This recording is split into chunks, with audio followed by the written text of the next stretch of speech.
खुदावंद यीशु मसीह के खूबसूरत और बाबरकत नाम में होशना टेलीविज़न देखने वाले तमाम नाजरीन की खिदमत में सलाम। प्रोग्राम आफ्ताब सदाकत के साथ पादरी एजाज यूसुफ आपकी खिदमत में हाजिर है। हम खुदावंद के शुक्रगुजार हैं जो हमें हर रोज़ अपने मुकद्दस कलाम के वसीला से तरोताज़ा करता है, और होशना टेलीविज़न जो कि बरकतों का जहान है, इससे हम कलाम मुकद्दस की बरकत से हर रोज़ मुस्तफ़ीद होते हैं, बरकतें हासिल करते हैं। हम खुदावंद के बेहद शुक्रगुजार हैं, और खुदावंद खुदा अपने मुख्तलिफ़ खुदाम को इस चैनल के वसीला से हम तक पहुंचाता है, जिनके वसीला से हम खुदा का मुकद्दस कलाम सुनते हैं। आज भी खुदा के खादम हमारे साथ मौजूद हैं, जिनका नाम पास्टर आज़म भट्टी साहब है, और हेवनली किंगडम चर्च मिनिस्ट्रीज़ के साथ उनका ताल्लुक़ है, और लाहौर से तशरीफ़ लाए हैं। हम अपने प्रोग्राम आफ्ताब सदाकत में पादरी साहब को वेलकम कहते हैं, और खुदा उनके शुक्रगुजार हैं कि आज वो अपने कीमती वक्त में से हमारे लिए वक्त निकाला है। आए हम सब खुदा उनके मुकद्दस कलाम की तलावत के साथ अपने प्रोग्राम का आगाज़ करें। सो आए खुदा के मुकद्दस कलाम में से आज की तलावत सुने। मुकद्दस लूका तबीब की मार्फत लिखी गई अंजील पाक, उसका 13वां बाब और उसकी 6 से 9 आयत तक हम खुदा के मुकद्दस कलाम की तलावत सुनेंगे। नए अहदनामे में मुकद्दस लूका तबीब की मार्फत लिखी गई अंजील पाक, उसका 13वां बाब और उसकी 6 से 9 आयत तक कुछ यूं मरकूम है। फिर उसने ये तमसील कही कि किसी ने अपने ताकिस्तान में एक अंजीर का दरख्त लगाया था। वो उस में फल ढूंढने आया और ना पाया।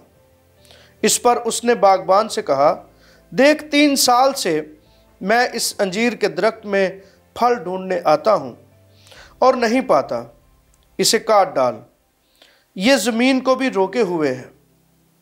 उसने जवाब में उससे कहा, ए खुदावंद, इस साल तू और भी उसे रहने दे, ताकि मैं इसके गिर्द थाला खोदूं और खाद डालूं। अगर आगे को फला तो खैर, नहीं तो उसके बाद काट डालना। खुदावंद के मुकद्दस कलाम की ये तलावत हम सब की ज़िंदगी के लिए बरकत का बायस हो। खुदावंद का शुक्र हो। आइए हम सब अपने सर खुदावंद के हुजूर झुकाएं, खुदावंद की हजूरी को महसूस करें और हम दुआ मांगें। मैं चाहूँगा कि पास्टर आज़म भट्टी साहब इस दुआ में रहनुमाई करें। हम सब दुआ करें। मसीह मसलूब के वसीला से हमारे बुज़ुर्ग जलाली आसमानी बाप, तू जो आसमानों की बुलंदियों पर अपने तख्त पर बराजमान होकर खाक के पुतलों और मट्टी के खिलौनों को अपने नज़दीक आने का एजाज़ और इस्तेकाक देता है, आज मैं तेरे बंदा के लिए और इस चैनल की पूरी टीम के लिए तेरी शुक्रगुजारी करता हूँ, जिन्होंने बाप हमें तेरे कलाम की तशरीह तज़ी के लिए अपने इस प्लेटफॉर्म पर बुलाया।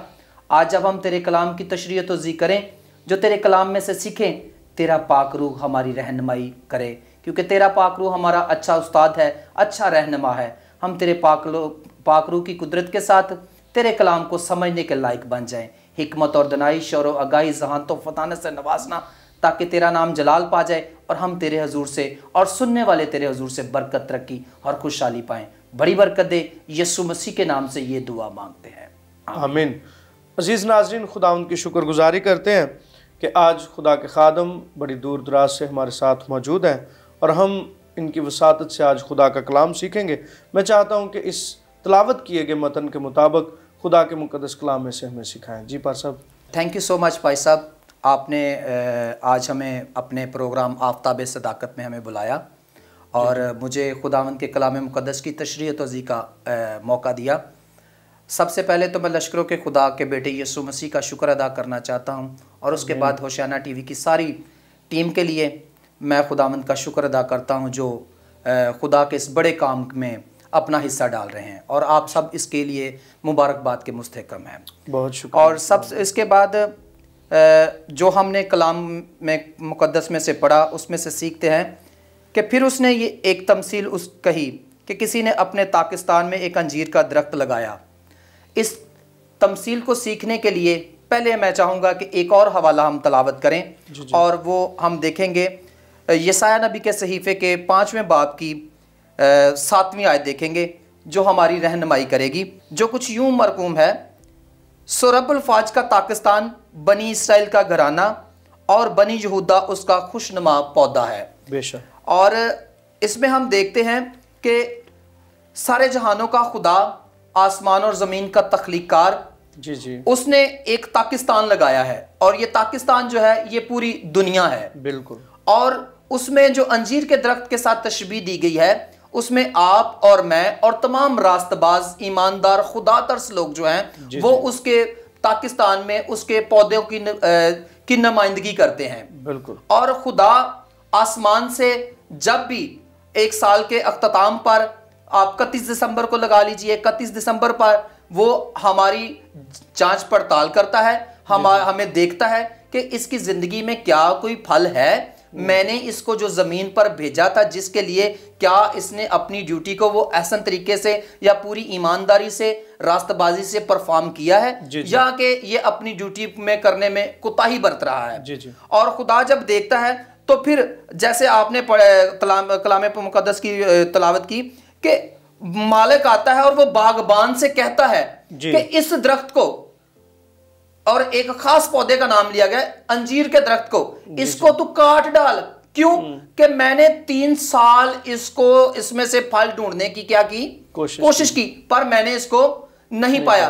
बागबान बड़ी आजिजी से, बड़ी इनकसारी से, बड़ी फरोतनी से रिक्वेस्ट करता है कि ए बाप, तू ए मालिक, तू 1 साल इसको और दे दे। जी जी। मैं आपको यहां पे बताना मुनासिब जानूंगा कि सारे जहानों का खुदा, बाइबल का हकीकी हतमी ला तब्दील खुदा, और जो मैंने पाकरू से और अपने खादमीन से, खुदा के खादमीन से, और ख़ास तौर पर अपने रूहानी उस्ताद से जो अल्लामा डॉक्टर तारक मसीह चौधरी साहब से जो सीख रखा है, वो बाइबल के खुदा का तारफ कुछ यूं करवाते हैं। रात और दिन, सुबह और उजालों, अंधेरों, रोशनियों, समुद्रों, नदियों, नालों, टीलों, पहाड़ों, दश्तों, जबल, खुशकी, तरी, कौमों, उम्मतों, ग्रोहों, जमातों, खानदानों, मुकद्दसों की अरवा का तख्लीकार आज़म, मुसव्विर अज़ीम, हय्युल क़य्यूम, हक ताला, हाकिमुल हाकिमीन, सुल्तानों सलातीन, मबूदों का मबूद, इलाहों का इलाह, खुदावंदों का खुदावंद, खुदाए बुजुर्ग बरतर, बादशाहों का बादशाह, वो जो हमादान है, हमादीद है, गैर फानी है, ला तब्दील है, हकीकी सच्चा नूर है, यहोवा आज़म है, कामिल मुहीब खुदा है, वो जो बादलों को अपना रत बनाता और हवाओं के बाजुओं पर बैठ के सैर करता, आसमान की पैमाइश बिलिस से करता, पहाड़ों को पलड़ों में और समुद्रों को चुल्लों में माप लेता, और जमीन की गर्द को पैमाना में बढ़ता, आसमानों में लहलाता, और ये सारा जो भी कुछ है। जी जी। और जिस कदूस खुदा ने बनाया है, उसकी हिकमत और दनाई, शौर आगाही और जहानत फतानत के सामने बाइबल का खुदा ये फरमाता है कि मैं इस शख्स की जिंदगी में, इस पादरी की जिंदगी में, इस कलीसिया की जिंदगी में 3 साल से, 40 साल से, 50 साल से, 60 साल से मैंने इसको वक्त दिया, और मैं इसकी जिंदगी में फल ढूंढने आता हूं, मैं पर मुझे इसकी जिंदगी से फल मिलता नहीं, तू इसको काट डाल।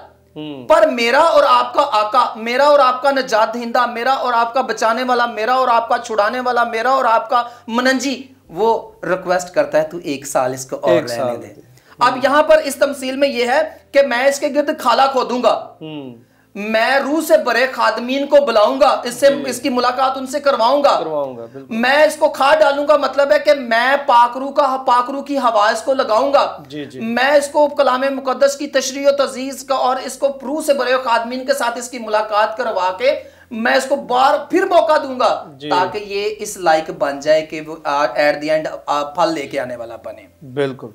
लेकिन जब वो हमारी जिंदगी में झांकता है, जब वो हमारी जिंदगी में देखता है, तो उसको फल नहीं मिलता, तो वो रंजीदा होता है। अब मैं आपको बता दूं, मेरे और आपके किरदार से, जब वो लश्करों का खुदा, सारे जहानों का बादशाह, जिसका मैंने आपको तारीफ करवाया, कि वो खुदा जब देखता तो उसको हमारी जिंदगी में कौन से फल मिलते हैं जिसकी वजह से वो रंजीदा होता है। इसको पौलुस रसूल बड़े अच्छे तरीके से गलतियों की कलीसिया के नाम लिखे गए खत के 5वें बाब की 19वीं आयत में फरमाते हैं, अब जिस्म के काम तो जाहिर है, यानी हरामकारी, नापाकी, शहवत परस्ती, बुत परस्ती, जादूगरी, अदावतें, झगड़ा, हसद, गुस्सा, तफरके, जुदाइयां, बिदतें, बुक्स, नशाबाजी, नाच रंग। आप देख लीजिए आज हमारी मसीही बस्तियों में, हमारी मसीही नौजवान नस्ल, हमारे मसीही बेटे बेटियां, और इनमें से किसी ना एक बीमारी में जरूर मुब्तला होंगे। ऐसे ही है, हरामकारी भी हो रही है, नापाकी भी चल रही है, शहवत परस्ती भी हो रही है, बुत परस्ती भी हो रही है, जादूगरी भी हो रही है, अदावतें भी है, झगड़ा भी है, गुस्सा भी है, तफरके भी है, बिदतें भी, लानतें, ये सारी जो है ना, तो फिर एट द एंड इसको कहने का मौका मिलता है, तू इसको काट डाल, काट दे। बिल्कुल। काट डाल इसको, ये इसी लायक है, ये इसी लायक है, इसको काट डाल। और आगे एक बड़ा स्पेसिफिक, पास्टर जी एक बड़ा स्पेसिफिक फिक्रा लिखा हुआ है, ये जमीन को भी क्यों रोके रहे। बिल्कुल, जगह घेरी हुई है, इसने जगह रोकी हुई है।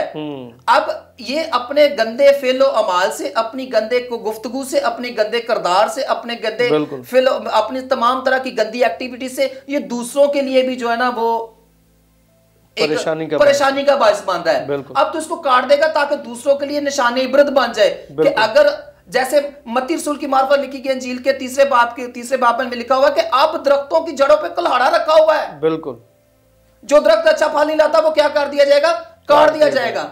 लेकिन आसमान के खुदा का बेटा यीशु मसीह, उसका भी मैं थोड़ा सा आपको तारुफ करवाना मुनासिब जानूंगा। जी जरूर। यीशु मसीह की बाबत जब वो पहले अपनी जमीनी जिंदगी में आया तो उसने कहा लूमड़ियों के तो बट होते हैं और हवा के घोंसलों के परिंदे, पर इब्ने आदम के लिए सर रखने के लिए भी जगह नहीं। लेकिन मुकाशवा का राइटर उसके बारे में क्या खूबसूरत फरमाता है। जी। और मैं मुकाशवा के किताब के 19वें बाब की 11वीं आयत से 16वीं आयत का हवाला आपके लिए तलावत करना मुनासिब जानूंगा। लिखा है, फिर मैंने आसमान को खुला हुआ देखा और क्या देखता हूँ कि एक सफेद घोड़ा है और उस पर एक सवार है जो सच्चा और बाराक कहलाता है, जो रास्ते के साथ इंसाफ और लड़ाई करता है, जिसकी आंखें आग के शोले हैं, जिसके सर पर बहुत से ताज हैं और उस पर एक नाम लिखा हुआ है जो उसके सिवा कोई नहीं जानता, और वो खून की छिड़की पोशाक पहने और उसका नाम कलामे खुदा कहलाता है। और आसमान की फौजें सफेद घोड़ों पर सवार, सफेद साबहीन कतानी कपड़े पहने हुए उसके पीछे पीछे, और कौमों को मारने के लिए उसके मुंह से तेज तलवार निकलती है और वो लोहे के आसा से उन पर हुकूमत करेगा। और कादर मुतलक खुदा के सख्त गजब के मैं के हौसले में अंगूर रोंदेगा, और उसकी रान और पोशाक पर यह नाम लिखा होगा, बादशाहों का बादशाह, खुदावंदों का खुदावंद। बेशक वो बादशाहों का बादशाह और खुदावंदों का खुदा मेरे और आपके और नस्ल इंसानी के लिए अपने बाप के सामने मुल्तजी होता है कि तू 1 साल इसको शिफात करता है हमारी। बेशक वो शिफायत कर रहा है। बिल्कुल। वो देखे किसी भी अब बर्तन के बारे में या किसी भी चीज के बारे में या किसी की कोई चीज अगर टूटती ना तो उसके कारीगर को उसका सबसे ज्यादा नुकसान होता है। बिल्कुल ऐसा। आपका बेटा या मेरा बेटा कोई गलती करेगा, ये गलत काम करेगा, ये उसको सजा मिलेगी तो सबसे ज्यादा आपको और मुझे दुख होगा। बिल्कुल ऐसा। जिसने मुझे अपने खून से खरीदा है, जिसने मुझे और आपको, जिसने मेरे और आपके लिए कुर्बानी दी है, जिसने मेरे और आपके लिए सलीब उठाई है, वो इस साल खुदा से रिक्वेस्ट करता है कि तू 1 साल और इसको जिंदगी में दे दे। बेशक। मैं आइंदा आने वाले मौसमों में इसके चुगिर्द इसका हल्का वाब ऐसा बना दूंगा, मैं इसको तालीम और तरबियत के जेवर से रास्ता पर रास्ता करूंगा, मैं इसको रूह से भरे हुए खादमीन के साथ मुलाकात करवाऊंगा, मैं इसको रेगुलर चर्च लेके जाऊंगा, मैं इसको मौके दूंगा ताकि ये फल लेके आने ये तेरी बात सुने और मानने के काबिल हो जाए। अब खुदा पास्टर जी, मैं आपको यहाँ पर भी आपको बताना मुनासिब समझूंगा कि खुदा हमसे चाहता क्या है, फल होने कैसे चाहिए। बिल्कुल। इसी में गलतियों के नाम पौलुस रसूल के खत के 5वें बाब की 22वीं आयत में लिखा है, मगर रूह का फल मोहब्बत, खुशी, इत्मीनान, तहम्मुल, मेहरबानी, नेकी, ईमानदारी, हिलम, परहेजगारी है। ये वाले वो फल चाहता है हमसे। बिल्कुल बिल्कुल ऐसे ही है। आज आप देख लीजिए हमारी मसीह कलीसियों में, हमारे खानदानों में, हमारे बहन भाइयों में, 2 बहन भाइयों में आपस में मोहब्बत है, मोहब्बत नहीं है। बिल्कुल। खानदानों में आपस में मोहब्बत है। जी बिल्कुल। जी पार साहब, अभी वक्त हुआ है छोटी सी ब्रेक का, यहीं से कंटिन्यू करेंगे। अजीज नाजरीन, अभी वक्त हुआ है छोटी सी ब्रेक का, ब्रेक के बाद वापस आते हैं और यहीं से सिलसिला शुरू करेंगे।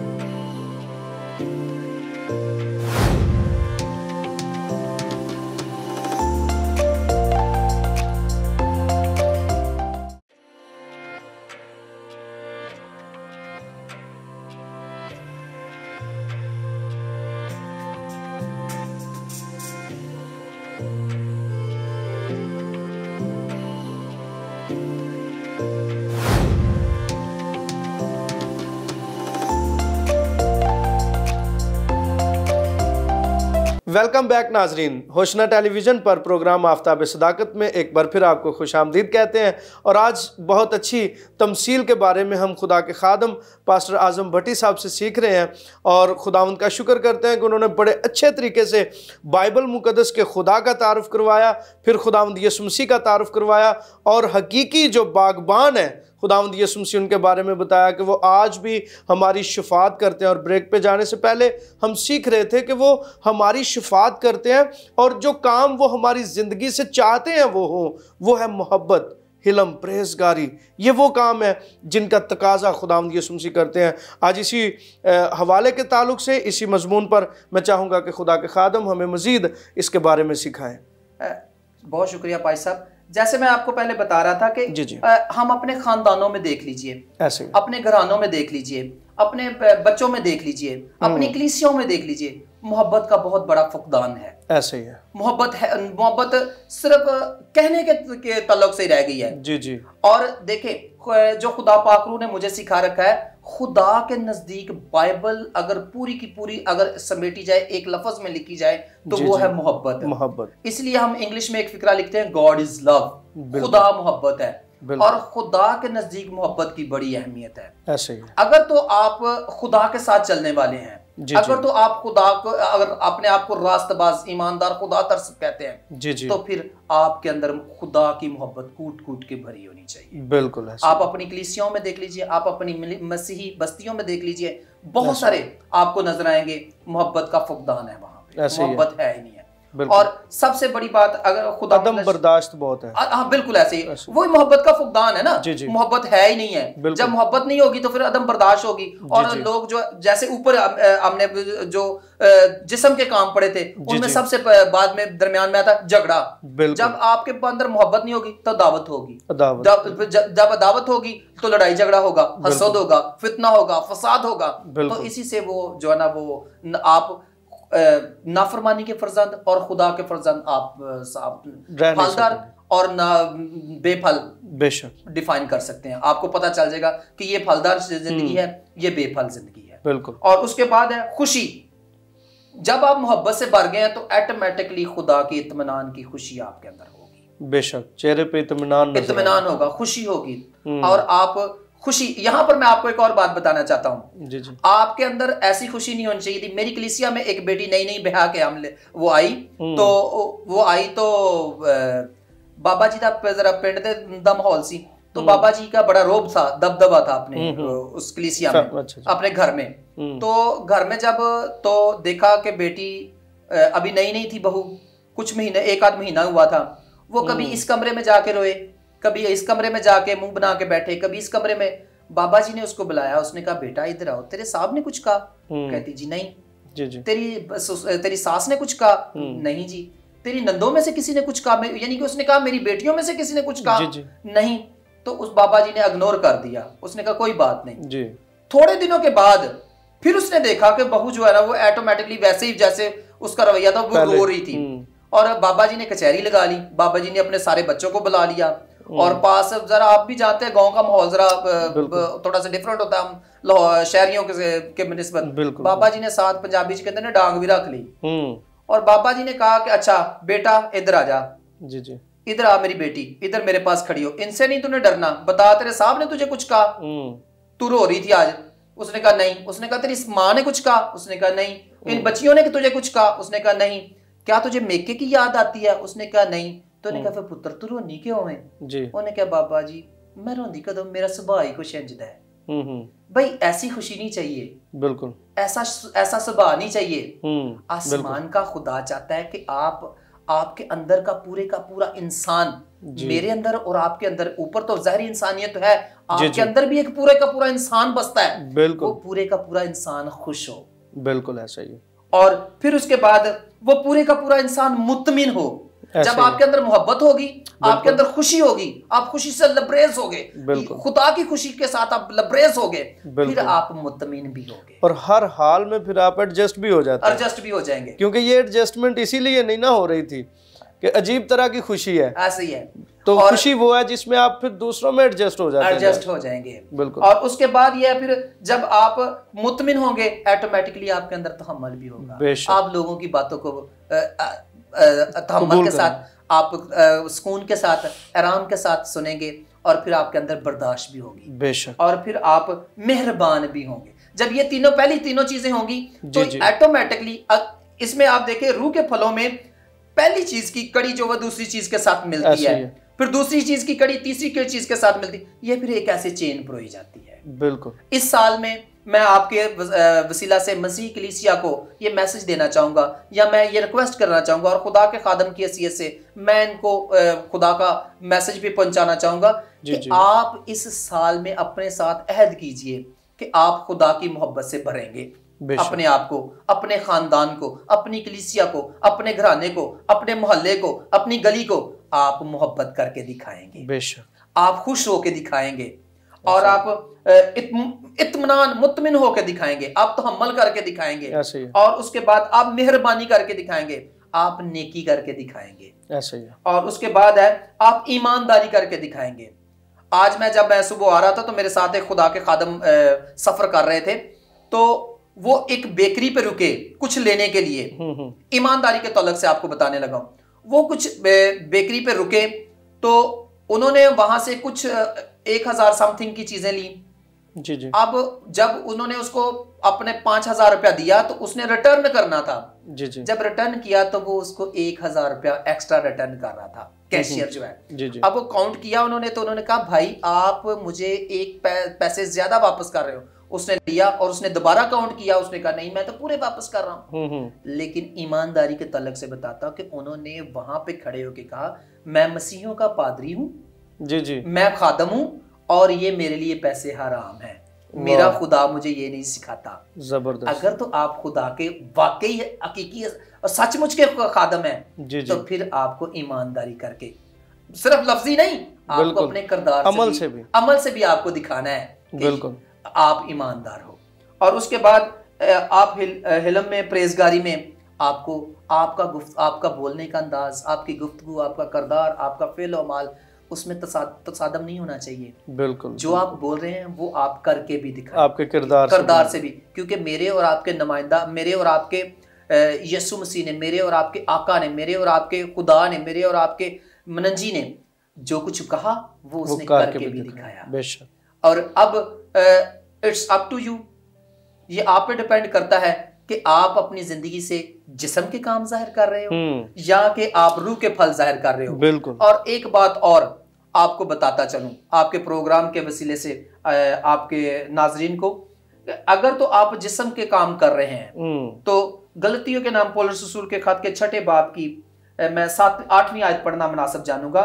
जो कोई अपने जिस्म के लिए बोता है वो जिस्म से हलाकत की फसल काटेगा। बिल्कुल। और जो रूह के लिए बोता है वो रूह से हमेशा की जिंदगी की फसल काटेगा। बेशक। अगर तो आप जिस्म वाले, आपके अंदर हरामकारी है, नापाकी है, शहवत परस्ती है, बुत परस्ती है, जादूगरी है, दावतें हैं, यानी कि जिस्मानी काम है आप। बिल्कुल। तो आप सोच लीजिए कि आपको ये साल रैती नंबर देके, जैसे स्टार लगा के आपको पास किया गया है, आपको ये साल दिया गया है। आप इस साल में कोशिश कीजिए कि आपकी जिंदगी में रूह के फल पैदा हों, आप वो काम करें जिससे वो खुश होके आपको पूरे नंबर देके पास गए। अच्छे और ध्यानदार नौकर शाबाश, ना कि ऐसा करें कि आपको रैती नंबर जो मिले हैं आप उसमें से भी नीचे गिर जाएं, और वो आप, जैसे मैंने पढ़ा है, जो जिस्म के लिए बोता है वो हलाकत की फसल काटेगा। बिल्कुल। फिर आग और गंधक की भट्टी है। बेशक। और अगर आप रूह के फल रूह के लिए बोएंगे, अच्छा काम करके दिखाएंगे, अच्छा किरदार आपका होगा, अच्छा फेलो माल होगा, तो फिर उसके लिए आप जो है वो रूह से हमेशा की जिंदगी की फसल काटेंगे। और लास्ट पे ये है कि मैं एक शेर से इसको वाइंड अप करूंगा। सुबह है यीशु मसीह, शाम है यीशु मसीह, जिंदगी का दर हकीकत नाम है यीशु मसीह, बेसिला मसरूफियत के हाथ बिकने को ना जा, करने वाला काम है तो यीशु मसीह, जिंदगी के महकदे की मस्तियों में डूब जा, पी के अबदी जिंदगी का जाम है यीशु मसीह। एट द एंड यहोवा खुदा आपकी ज़िंदगी में जब झांके और उसको आपकी ज़िंदगी से रूह के फल मिलने चाहिए, ना कि आपको जिस्मानी फल मिलें। आपको खुदा के खादम की हैसियत से ये बताना चाहता हूँ, अपनी ज़बान को, अपने किरदार को, अपने हाथों को, अपने पाँव को, अपने फिलों बदी के रस्तों से रोक लीजिए और वो काम कीजिए जो आपके आका, आपके मनंजी, आपके खुदा की नज़र में पाक हैं, ताकि आप हमेशा की ज़िंदगी के शहर में जा सकें। शुक्रिया पार साहब। अज़ीज़ नाज़रीन, हम खुदावंद की शुक्रगुजारी करते हैं कि आज खुदा के खादम के वसीला से एक नई ज़िंदगी के ताल्लुक़ से हमने सीखा है कि हमें खुदा की वफ़ादारी में और खुदा के ताबे रहते हुए हमें फल लाने की ज़रूरत है। जो साल खुदा ने हमारी ज़िंदगी में अता किया है, इससे हम फल लाएं, हम नेकी के काम करें और वो काम करें जो ज़िंदा खुदा को पसंद है, जिसके वसीला से खुदा हमें बरकत दे सकता है। तो अजीज़ नाज़रीन, एक छोटी सी मिसाल मैं आप सबके लिए एक और रखना चाहता हूँ। एक मिसाल है, हमें पुराने अहदनामे में अलीशा नबी के ज़माने में एक बच्ची का जिक्र मिलता है जो दूर दराज नुमान कोड़ी के घर में काम करती थी। तो उसने कहा, काश मेरा मालिक उस नबी के पास होता जो बनी इसराइल में है, तो ये कोढ़ से शिफा पा जाता। इस बात को अक्सर मैं अपनी कलीसिया के सामने भी रखता हूँ और आप सबके सामने भी रखना चाहता हूँ कि काश हमारे घरानों की तरफ, हमारी बस्तियों की तरफ कोई उंगली करके कहे कि काश ये भाई बीमार है, तो काश ये उस बस्ती में होता, उस पासबान के पास होता, उस मसीही भाई या बहन के घर के पास होता, तो ये अपनी बीमारी से मुश्किल से शिफा पा जाता। लेकिन आज जब हाथ उठता है तो लोग कहते हैं कि उस बस्ती में चले जाएं, आपको वहाँ से नशावर हर चीज़ मिल जाएगी। उस बस्ती में चले जाएं, वहाँ पर आपको सब बुराइयों का हल मिल जाएगा। तो मेरे अजीज़ों, आज हमें अपने आप को बदलना है। और ये साल खुदा ने, जिस तरह खुदा के खादम ने भी सिखाया है, खुदा ने हमें बोनस के तौर पे दिया है ताकि हम फल लाएं और उसके हुजूर कायम रह सकें। अगर फल नहीं लाएंगे तो फिर कायम नहीं रह सकते। जिस तरह दरख्त काट के फेंक दिया जाता है, उसी तरह हम भी काट कर फेंक दिए जाएंगे। ये हमारे मालिक की, हमारे खुदावंद की ये बाप से रिक्वेस्ट है कि एक और साल इनको बख्श दिया जाए, एक और मौका दिया जाए। और इस मौके को हर रोज़ खुदा हमें ये मौका देता है। हर रोज़ जब हम सुबह उठते हैं तो खुदा हमें असर नौ उठा खड़ा करता है ताकि हम अपनी ज़िंदगी से उसका जलाल जाहिर करें। आज की सुबह मैं तवक्को करता हूँ कि आप सब अपने बदनों से खुदा का जलाल जाहिर करें, अपने बदनों से खुदा का वो काम और वो फल पेश करें जिसका खुदा हमसे तकाजा करता है। सो खुदावंद आप सबको ऐसा करने की तौफीक बख्शे और आज के कलाम के वसीला से आप सबको बरकत दे। आए सब हम दुआ के लिए झुकें और ख़ास तौर पर जो मेरे अजीज़ किसी बीमारी में, किसी मुश्किल में गिरे हुए हैं, खुदावंद के हुजूर इस दुआ में हमारे साथ मुत्तफिक हों ताकि खुदा आपकी ज़िंदगी में बड़े बड़े मौजज़ात ज़ाहिर करे। आए झुकें और दुआ मांगें। मेहरबान और अजीम जलाली आसमानी बाप, तू जो लश्करों का खुदा है, तेरे नाम में कुदरत पाई जाती है। तो आसमानों के आसमानों में भी समा नहीं सकता, मगर तू बनी नो इंसान के साथ बेपनाह मोहब्बत करता है और पाखुदा हमें कायम रखता है। आपकी शुक्रगुजारी करते हैं आज की सुबह के लिए जिसमें पाखुदा आपने हम सब को उठा खड़ा किया है। अब तौफीक बख्श कि सारा दिन तेरे काम को और तेरे जलाल को जाहिर करें। कादिर मुतल्लिक़ खुदा, जितने अजीज़ बहनें, भाई, बच्चे, बुज़ुर्ग इस वक्त किसी भी बीमारी में, तंगदस्ती में, मुश्किल में घिरे हैं, तो अपने पाक बेटे हमारे खुदावंद यीशु मसीह के नाम से मुकम्मल तौर पर आज़ाद कर, बहाल कर और ख़ास तौर पर पाक खुदा हर तरह की बीमारी और अबलीस की देखे अनदेखी कुव्वतों से खुदावंद अपने लोगों को बहाल कर, ताकि तेरे यीशु नाम की गवाही दें कि मेरे ज़िंदा खुदा ने मेरे लिए कैसे बड़े काम किए हैं। कादिर मुतल्लिक़ खुदा, जिन लोगों के कारोबार बंद है, कारोबारी बंदिशें, रुकावटें तेरे नाम से हमेशा के लिए जाती रहें। पाखुदा तेरे लोग कारोबारी तौर पर भी बहाल हों। आमद रफ्त में हर तरह के हादसात से, मुश्किलात से महफूज रख। जो बच्चे ज़ेरे तालीम हैं, ए पाखुदा इनको तालीम के मैदान में तरक्की अता फरमा, कुव्वत बख्श दे, ताकि पाखुदा लिखें, पढ़ें, आगे बढ़ें और पाखुदा अपने मुल्क कौम के लिए सलामती, बरकत और तरक्की का बायस बने। कादिर मुतल्लिक़ खुदा, होशना टेलीविज़न के लिए खुदावंद, इसकी सारी टीम के लिए, ऑनर्स के लिए खुदावंद तेरे हुजूर से बरकत और सलामती की दुआ करते और मिन्नत करते हैं। पाखुदा तू तौफीक बख्श कि ये चैनल बहुत सारी ज़िंदगियों को आपके पाक और मुबारक कदमों में ले आने का बायस बने। पाखुदा इसके वसीला से तेरे कलाम की तरसील बेहतर से बेहतरीन तौर पर जाती रहे, तेरे लोग सीखें और पाखुदा तेरे नाम को जलाल दें। कादिर मुतल्लिक़ खुदा, तो हमारी मिन्नत, दुआ, इल्तिजा को सुन और कबूल फरमा, क्योंकि ये दुआ आपके पाक बेटे अपने खुदावंद यीशु मसीह के नाम में मांगते हैं, आमीन। अजीज़ नाज़रीन, आज हमारे प्रोग्राम आफ्ताब सदाकत का यहीं पे इख्तिताम होता है। एक नई सुबह में नए मौजू के साथ खुदा के खादम के साथ आपकी खिदमत में हाजिर होंगे। तब तक के लिए दीजिए इजाज़त। आप होशना टेलीविज़न की नशरियात अब होशना के यूट्यूब चैनल से भी देख सकते हैं और उसके साथ साथ आप अपने मोबाइल पे प्ले स्टोर में जाकर ऐप डाउनलोड करके आप होशना टेलीविज़न की तमाम नशरियात को देख सकते हैं। सो इसके लिए खुदावंद के हुजूर हम खुदावंद के शुक्रगुजार भी हैं और चाहते हैं कि आप देखते रहें बरकतों का जहां होशना टेलीविज़न।